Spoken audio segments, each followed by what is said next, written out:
Bonsoir chers téléspectateurs et bienvenue sur Iwachu Web TV. Judith Basutama, la journaliste de la BBC Afrique section française, a comparu ce mercredi au tribunal de grande instance de Mukaza pendant plus de 2 heures. Selon son avocat, c'était pour un reportage diffusé sur cette radio le 12 mars 2018, mais il n'a pas donné plus de détails.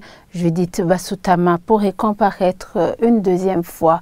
Le reportage de Dorine Nyungeko et Eddie Hatangimana. C'est devant le procureur près le tribunal de grande instance de Mukaza que la journaliste de la BBC Afrique, section française, Judith Basutama, avait été convoquée ce matin. L'audition de la journaliste a duré près de 3 heures de temps. À sa sortie, son avocat a précisé que sa cliente a été interrogée sur son reportage diffusé le 12 mars 2018 sur les ondes de la BBC. Il a comparé devant le procureur per le tribunal de grande instance de Mukaza. C'était sur le dossier RMP 2025 bar BAR.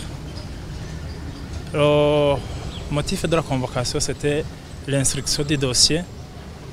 Le dossier était en rapport avec le reportage qui a passé le 12 mars sur la radio BBC Afrique à 14 h.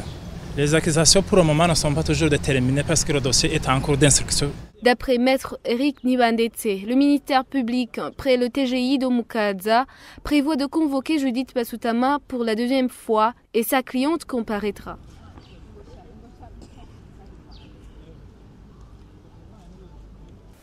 Pour Innocent Mourodi, le président de l'Observatoire de la presse burundaise, cette comparution de la journaliste de la BBC Afrique relève du harcèlement permanent des journalistes qui essaient encore d'informer le pays et le reste du monde. Selon lui, Judith Basutama n'a fait que son travail. Suivez le président de l'OPEB. La comparution de Mme Judith Basutama relève du harcèlement permanent dont sont victimes les journalistes qui essaient encore d'informer le pays et le reste du monde sur ce qui se passe vraiment au Burundi. Ce n'est pas à Mme Judith d'être responsable des actes posés par le CNDD-FDD.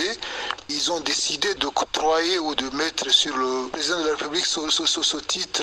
Et maintenant, c'est à eux d'assumer. C'est vraiment grave et triste de voir que les gens posent régulièrement des actes et qu'après, ils essaient de rejeter les conséquences de ces actes-là sur les gens qui ne font que reporter ce qui s'est passé.